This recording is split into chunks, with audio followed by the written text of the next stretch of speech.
What's up, everyone? So I thought I'd try to do something a little different with this video, and hopefully after I'm done, I'm still going to be able to sit at the cool kids table in the YouTube atheist community. You see, I spend a lot of time complaining about religious theology, the flaws of religious apologetics, and problems with so-called Holy Scripture. And I sometimes pull out examples from my own upbringing in a fundamentalist environment to highlight those problems. Some of you might have come to the conclusion that I had some kind of horrible childhood, and I worry that I have given you a false impression. In truth, I had a pretty good childhood. I have many wonderful memories of my Christian life and wonderful relationships that I still treasure today from that time. So what I figured I'd do is make a video about things I actually liked about my Christian upbringing. First on that list is Christian schooling. During the first part of my elementary school and my 4 years of high school, I went to private Christian schools. My high school particularly was a positive experience. I know I've sometimes lamented things like the fact that they let me do a history report on Noah's Ark as if it was actually something that happened, and some of the principles we learned in Bible class were admittedly problematic, but honestly, I know this will sound weird, but I'm not sure I would change it if I could go back in time. Sure, I wish in retrospect that I had received more balanced education on things like sexuality, evolutionary biology, and critical thinking, but there were some really good things as well in that education curriculum.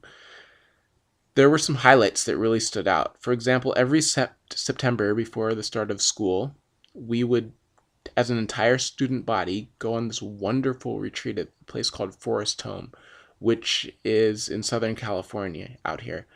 The scenery was quite beautiful. It's wonderful. We would play games, sing songs, and generally get caught up with each other after a long summer break.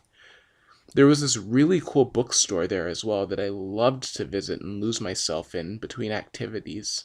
Sometimes reading, sometimes writing in my notebook, and I could just stay there for hours. Though I no longer believe in many of the things that I believed at the time, I really am thankful for some of those quiet times that I had there, when I could just kick back and sometimes I'd read the Bible, and it was just great. Another highlight was our senior mission trip to Mexico. Sure, many of us got sick and we had to sludge through incredibly thick mud, but it is a good memory for me. We got to build a house for a family in the community we visited, and regardless of religious affiliation, I think that's a wonderful thing. Outside of school, another thing I really enjoyed was some of the awesome Christian music that we had in the 80s and 90s. Those of you who weren't raised in evangelical Christianity during the 80s and 90s might not be familiar with groups like DC Talk and Petra and Jeff Moore in the Distance, but many of us grew up on them. To this day, even as I spend so much of my time here on YouTube making videos in opposition to the messages of those songs, I still find myself pulling up some of their music to listen to. Another YouTube user explained it really well when they said that growing up at the time was really interesting because it was like we were part of the regular culture. Well, sort of, when our parents weren't shielding us from what they saw as the harmful influences of pop culture. But at the same time, we had all these other things off to the side that were basically just our little secret that our secular friends didn't know about. On a more personal note, I think that a lot of people who went from deeply held religious beliefs into secularist, though not necessarily atheistic mindsets, can relate when I say that there's a certain comfort that comes with the belief that some great transcendent being has, as the Sunday school song says, the whole world in his hands.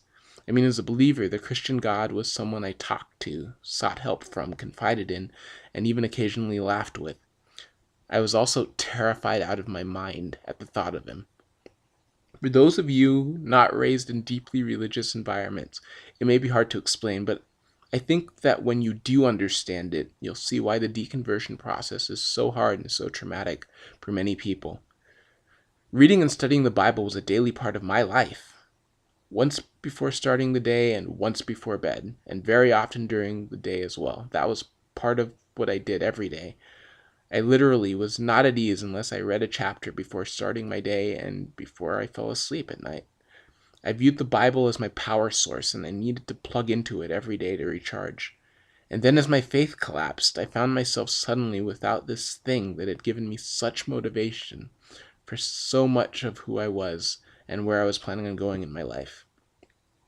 I like to put forth the analogy that losing faith in a God is kind of like a cross between having a bad falling out with a trusted friend, going through a bad breakup with an abusive partner, and finding out the truth about Santa Claus all rolled into one. I mean, I understand why children sometimes create invisible and tangible friends who are very real to them.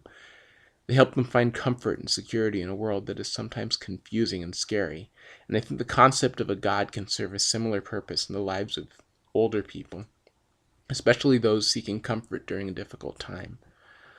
I know it's popular among the YouTube atheist community to joyfully espouse how much more intellectual, emotional, sexual, and physical freedom there is in the life of those who discard a belief in God and the trappings of religion. And I don't mean to be contrary to that, because oftentimes it is very true. But I also believe the sentiment of one of my personal heroes, the late ex-Canadian evangelist Charles Templeton, who died about 10 years ago this past August. He sums it up pretty well, in my opinion. For those of you who don't know, I did a video about him, but basically, just as a review, Charles Templeton was a friend of Billy Graham and a leader in Youth for Christ. He went around North America preaching and basically promoting evangelical Christianity. Eventually, after a long thought out basically process and a lot of soul searching, he renounced Christianity and went apostate, becoming an agnostic.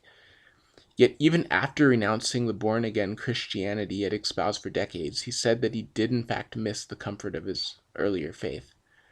His last book, which was published in the mid-90s, called Farewell to God, My Reasons for Rejecting the Christian Faith, kind of reflected this. And I know I sometimes feel this way, but what I and many of those of us who are ex-believers realize is that we value our intellectual honesty, reason, and compassion more than we do the comfort that being a devout believer might give us.